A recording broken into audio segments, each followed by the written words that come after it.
Hey, I'm pretty sure you're using a PC regularly, or at least once used one. And I'm pretty sure you're used to the lights glowing up. As soon as you start a computer, they may bling or glow or something. However, there's one present on all of them, likely on most towers and laptops, etc. Not sure about the modern ones though. No, not this one. And this particular one is called HDD Light, or how it's actually supposed to be called, HDD Activity Light. It's been around since the times when the hard drives themselves appeared in 60s, although there were no PCs yet.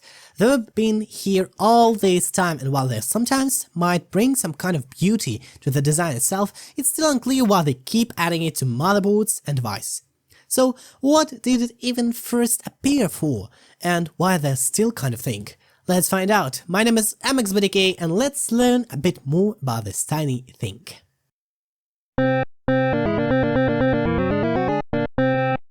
Well, I have to say these LEDs have quite a story behind them. Although there's not much you can find in their story, if you rummage through some geeky Q&As, you can find some interesting things.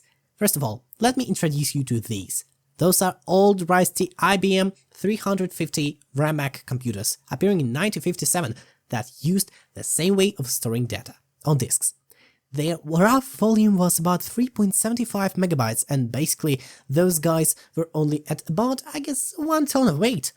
But how are those rusty things even related to those lights? There were no computers like ours back then, you may ask, and you'd be right. The only correlation they have with a modern LED is their visual resemblance.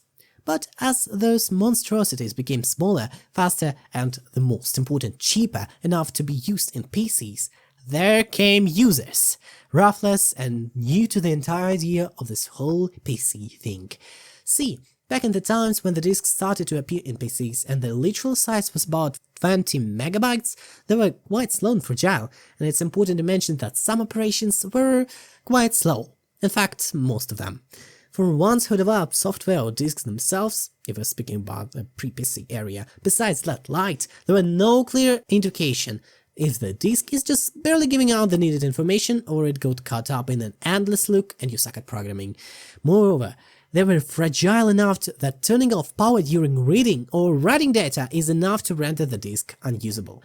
But having this light is actually great, because you can see when the disk is busy doing something and you might choose to wait for it to do its task, rather than messing everything up with being a hot-headed restart freak. The same lights were usually installed on floppy disk readers too, because you'd rather not take them out while they haven't finished their business. Okay, this is now clear, but what in the world did those lights forget in modern PCs and laptops? It's clear that everything works way faster than it did before, and probably it should behave a bit more tolerant towards the users who might just want to plug that cord out for no reason. Well, the problem is that there's no clear answer, and all we can do is just theorize a bit about what could go wrong, that people still follow the old rules and add them to most of the PCs produced.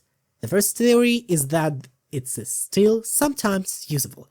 Like, some people find it quite helpful to determine if your PC is completely frozen up or it's just trying to move some less needed data from the RAM to the disk itself, which might take time. Some others find it quite amusing to watch it, some might find it beautiful, although it's unlikely for manufacturers to really include those just for fun. But no matter what, they are what they are. And no matter what, that was mxbdk. If you found this video interesting or amusing, or you just happened to watch it till the end, you can press like if you want to, or leave a comment down below speaking your own mind. Thank you for watching. Bye for now.